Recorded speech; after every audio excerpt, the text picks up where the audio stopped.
আমেরিকায় জন্ম নেওয়া একটি শিশু পরিবেশ পরিস্থিতির কারণে তাকে হয়তোবা তার মা যেহেতু অবৈধ অভিবাসী ছিলেন তাকে হয়তোবা আমেরিকা থেকে চলে যেতে হচ্ছে। চিলড্রেন আছে যারা আমেরিকান সিটিজেন, তাদের উচিত হবে নিকটবর্তী পরিবার অথবা বন্ধু বান্ধব কাউকে ট্রাস্ট করা, তাদের সাথে গার্ডিয়ানশিপ নিয়ে দেওয়ার।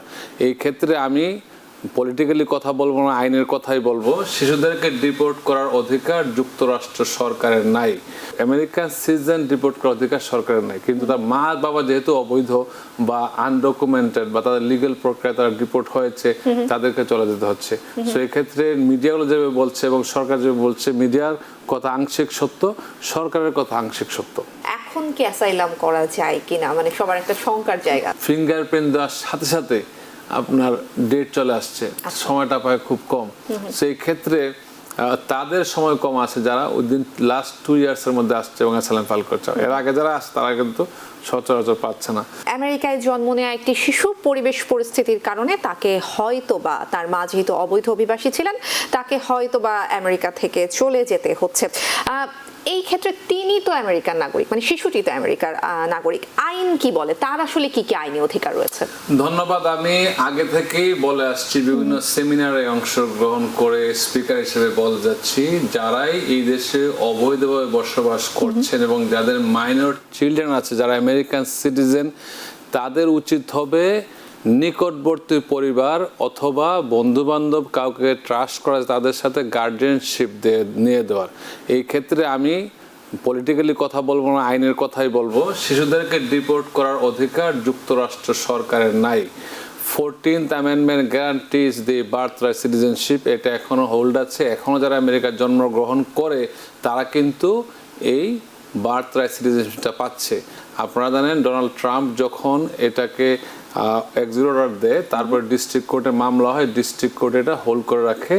তারপরে ইনজাংশনটা আবার সরকার চেয়েছিল যে সার্কিট কোর্টে যে ইনজাংশনটা বন্ধ করার জন্য, ইনজাংশনটা যারা জন্য না পায়, কিন্তু সার্কিট কোর্ট এটা হোল্ড করে। সার্কিট বলছে কন্টিনিউ প্রসেস চলবে। এখন যারা জন্মগ্রহণ করে তারা আমেরিকান নাগরিক হবে এবং হচ্ছে, জানার মতো সবাই পাসপোর্ট পাচ্ছে।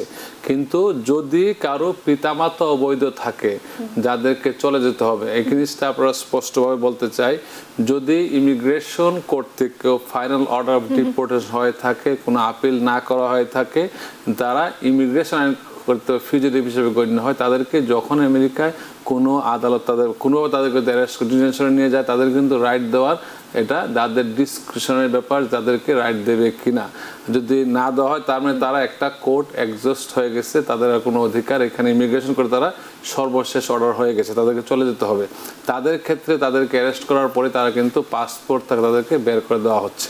এই ক্ষেত্রে যেটা হয়েছে, আমি লিগ্যাল পয়েন্টে বলছি, কারণ বাচ্চাদেরকে ডিপোর্ট করার অধিকার সরকারের নাই, আমেরিকান সরকার কারোই নাই। কারণ জাস্ট সোলি হচ্ছে লিগ্যাল টার্ম, যে আমেরিকার সয়েলে যারা জন্মগ্রহণ করে এই বর্তমান আইন পর্যন্ত তারা কিন্তু দেশের নাগরিক। কিন্তু তাদেরকে হয়তো যদি মাইনর হিসাবে দেখাশোনার কেউ নাই, যে কারণে তারা প্যারেন্টসের সাথে চলে যেতে হচ্ছে। কিন্তু তারা যদি বাচ্চাদেরকে নিরাপদ স্থান পেত, বাচ্চাদেরকে রেখে যেতে হতো।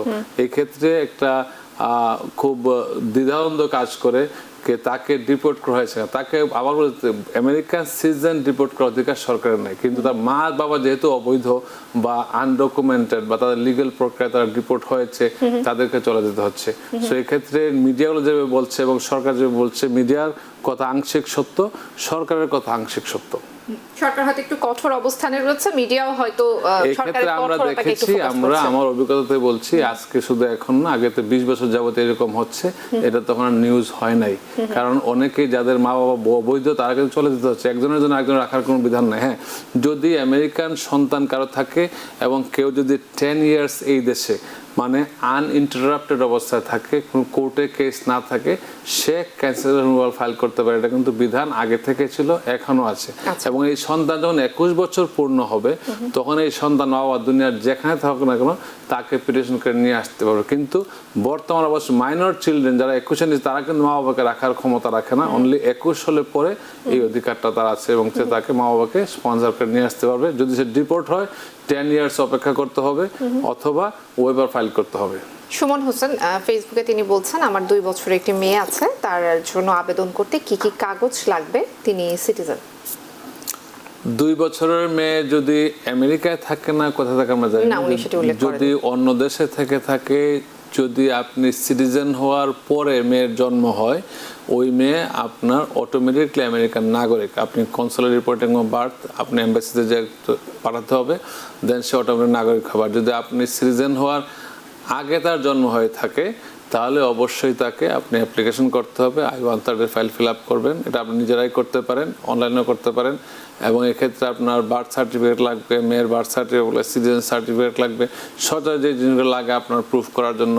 আপনি এমন হতে পারে যদি আপনার দেশে যাওয়া আসা যদি টাইমে কোনো গরমিল হয়, তারা সন্দেহ করতে পারবেন, ডিএনএ টেস্ট দিতে পারে। যদি আপনার বাচ্চার বয়স, অনেকে প্রিমেচুর বাচ্চা জন্ম হয়, যদি দেখা যায় যে তার যাওয়া আসার টাইমে বাচ্চার বয়সের ব্যবধানটা হচ্ছে না, আপনাকে ডিএনএ টেস্ট দিতে পারে এবং প্রমাণটা আপনাকে করতে হবে।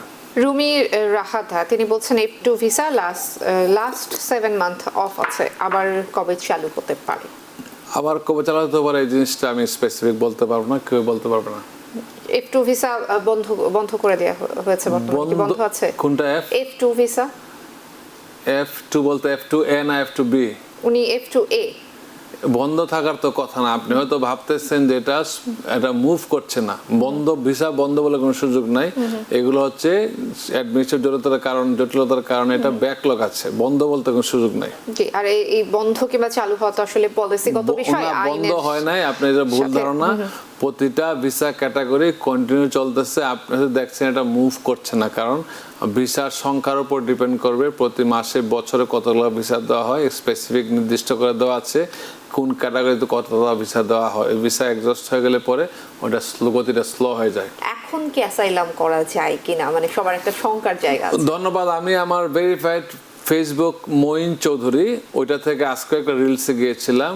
আপনাদের সতর্কীকরণ হচ্ছে, এখন যারা অ্যাসাইলাম ফাইল করতে কোনোই বাধা নাই, কিন্তু আপনাদেরকে মনে রাখতে হবে এখন অ্যাসাইলাম ফাইল করলে অনেকের উইদিন 2 মান্থস আপনার ইন্টারভিউ চলে আসছে।